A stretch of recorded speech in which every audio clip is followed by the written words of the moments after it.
Yo, what's going on, guys? It's your boy Outstalk, and in today's video, I'm gonna be going over my Season 1 overview for Marathon. If you haven't played this game before, it's a pretty hardcore extraction shooter. It's definitely more hardcore than Arc Raiders is, in my opinion. And I'll be doing a video on Arc Raiders soon, but let's go over what I was able to accomplish in Season 1. So, after going in my codex, I didn't play ranked that much. I didn't like ranked on this game. I think I've played maybe 8 games total. Managed to get gold 3. And I just kind of stopped there because you got the destroyer skin for hitting that.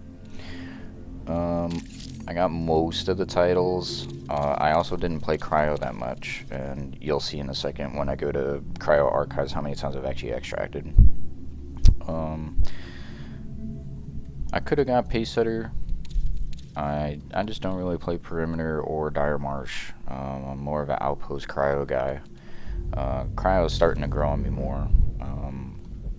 Vidmaster I didn't play cryo enough to really care to do these challenges. And same with cryologist, but all the other ones I was able to get pretty easily. I'm not really sure if there's anything in feats of mastery that I care about. I did get VIP with every faction. I'll show that in a second.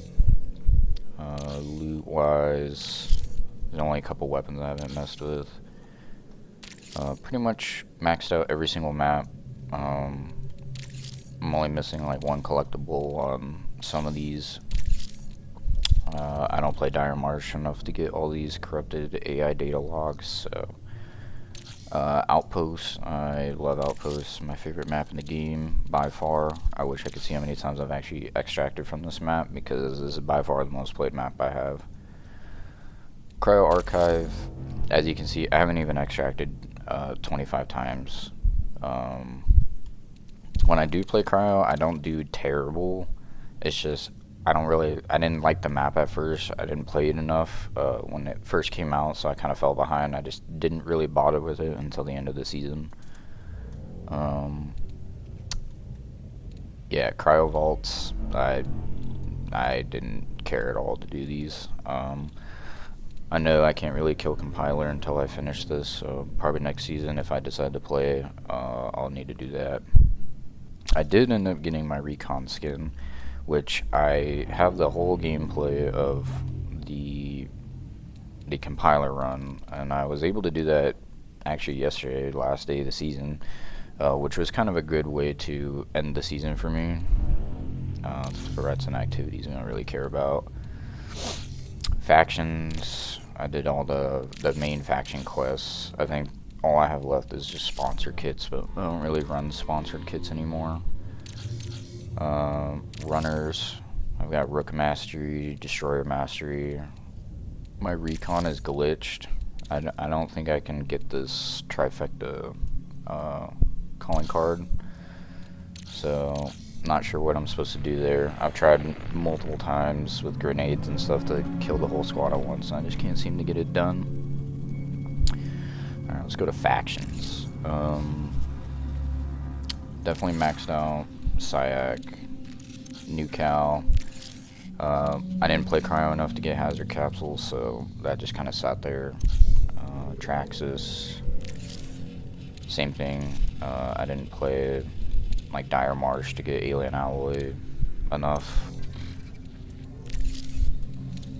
Mida, yeah, hazard capsules again. Arachne, I have the stuff to upgrade it, but it's the end of the season, so I don't really care. You also need hazard capsules. Sakaguchi, this was by far the worst one to upgrade in my opinion, but I did manage to fully unlock everything in Sakaguchi, so I could start the game with my ultimate, which is like a fucking game changer. Like, if you didn't have that, you were at a severe disadvantage in ranked, or just in general. Managed to get almost Arachne level 200. I wanted to get level 200, but I didn't play for a couple weeks. I took a little break, so I kind of fell short on that goal. But I think 172 is pretty good considering they lowered the amount of players in each map now. All right, let's get to the good stuff. let's go look at my vault. This is a loadout I was running yesterday during cryo, but alright, meat and potatoes. I have a vault value of 1.4 million almost, which I don't know if I've seen anyone higher on Xbox. I also have 4 million credits, but that doesn't really matter. I usually buy 90% of my loadouts. I just kind of run one loadout until I die, and then I take a break. That's kind of how I play the game.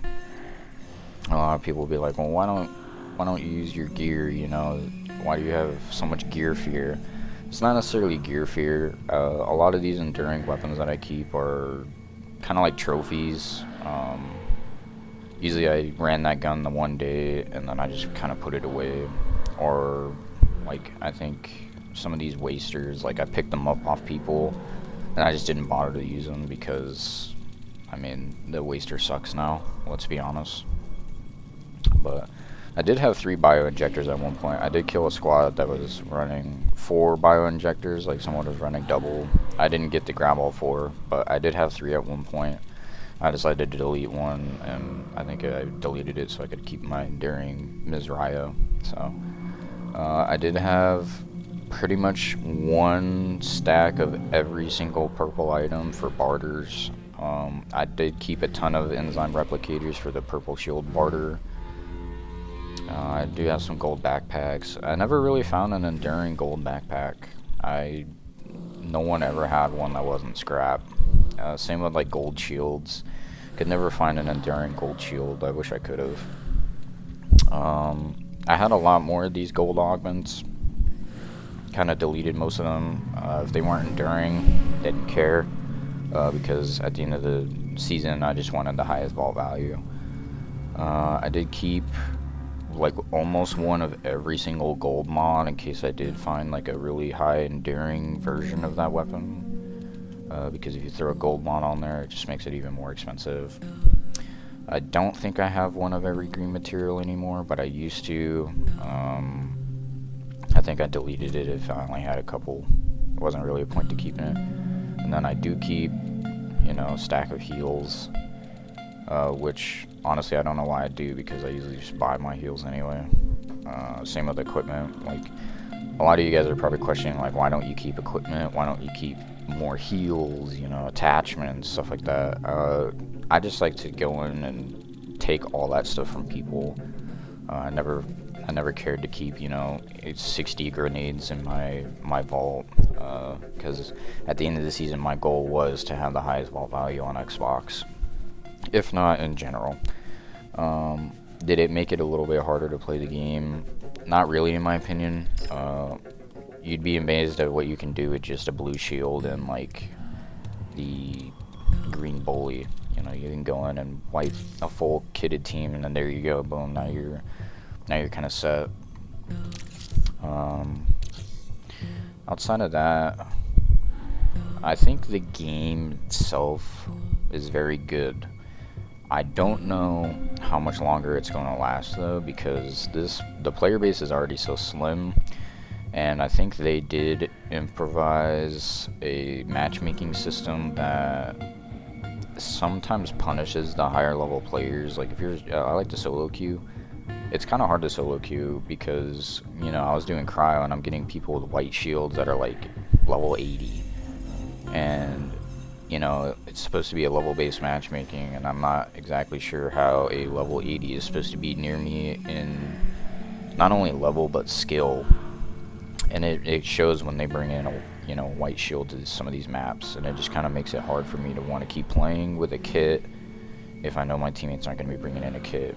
I could 3-stack and, you know, make LFGs on Xbox, but it's not exactly how I like to play, because I know some of these people are just going to be loot goblins. You know, I'm not here to carry you so you can take all my loot. Like I'm have a goal of getting the highest vault value. I'm not saying I'm going to be a loot goblin, but you know, if you're stealing all the enduring Mizrayas, I'm not really going to want to play with you, especially if I've killed the whole squad by myself or clutched up and you go and take everything, which, you know, I know that's going to happen with randoms as well, but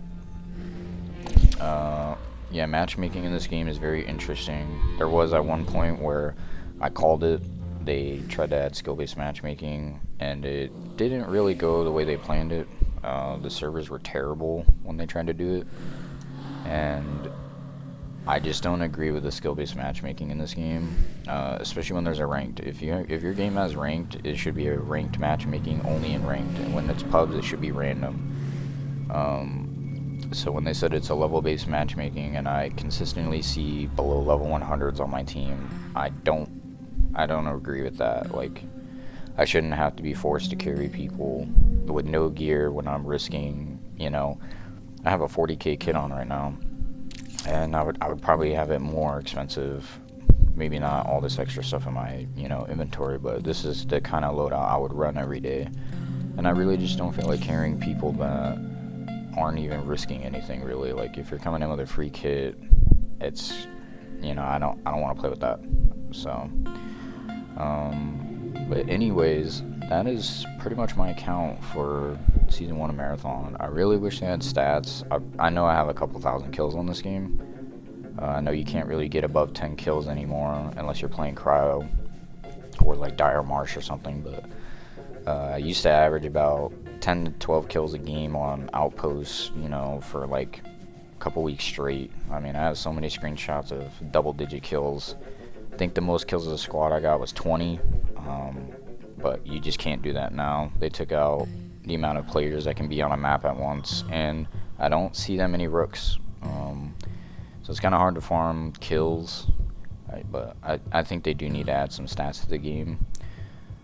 I think like a KD, kills overall, you know, how much money you earn, that would be cool to see, especially since they're force wiping. So pretty much anything I've done this season, it just goes away, and I don't know if I really feel like grinding this game if it's going to force reset you every 3 months. I don't really feel like putting in that much time to redo every single quest and get my factions up. So hopefully in Season 2 they made it a little bit quicker like they said they were, but otherwise, yeah. This was my Season 1 overview. I'm gonna put the gameplay of me getting my first compiler kill right after this. I'm probably gonna cut it down because we did wipe the lobby with about 10 minutes left, and we went to go kill the compiler, but our DNA access card was not, you know, configured or whatever you gotta do for it. So we had to hurry back, do all that shit, and we had about a minute 50 is when we started the boss fight. We managed to kill it really quick. So I'll leave that gameplay right after this, and if you guys enjoyed the game, you know, let me know what you guys think of the Marathon. I thoroughly enjoy it. I just think it got a lot of force hate, and it's got some issues, like meta issues for sure. But yeah, if you guys like this video, please like and subscribe. You know, I got my Elgato. I'm gonna be rolling out a lot more videos like this, so please enjoy the rest of the video and enjoy my first compiler kill. Thanks, guys. Marking targets. Find them. Camo filter engaged.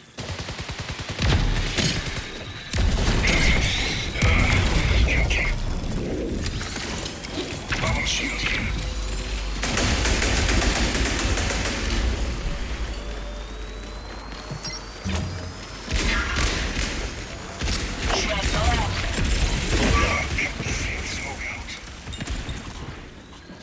Need a reload. Need a fix. We've got company.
Grab all you can.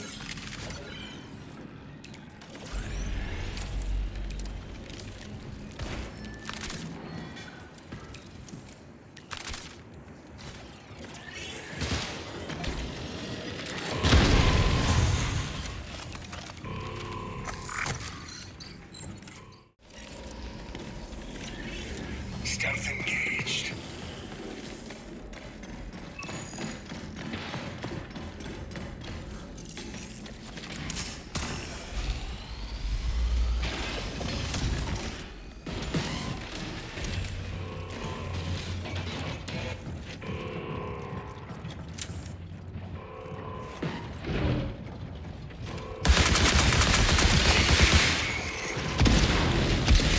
Systems failing.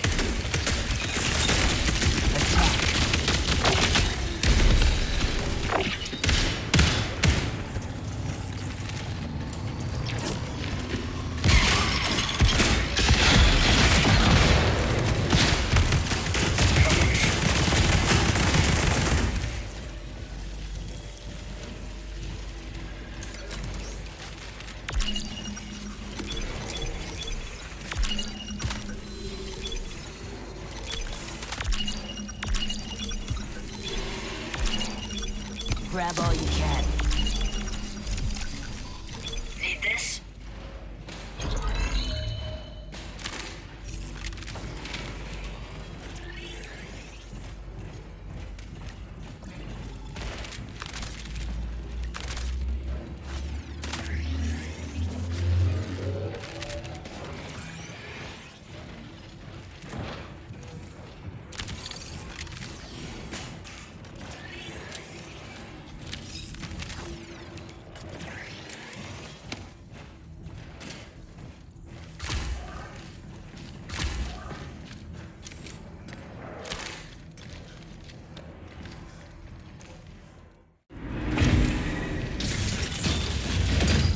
Five minutes until forced recall.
Connection failing. Exfil within 3 minutes.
Synth silk failure in 60 seconds.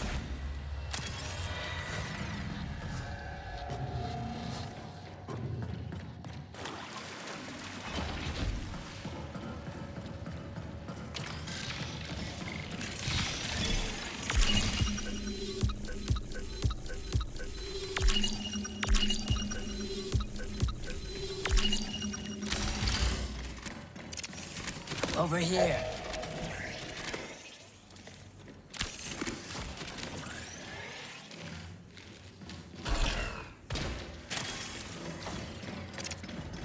This good for you?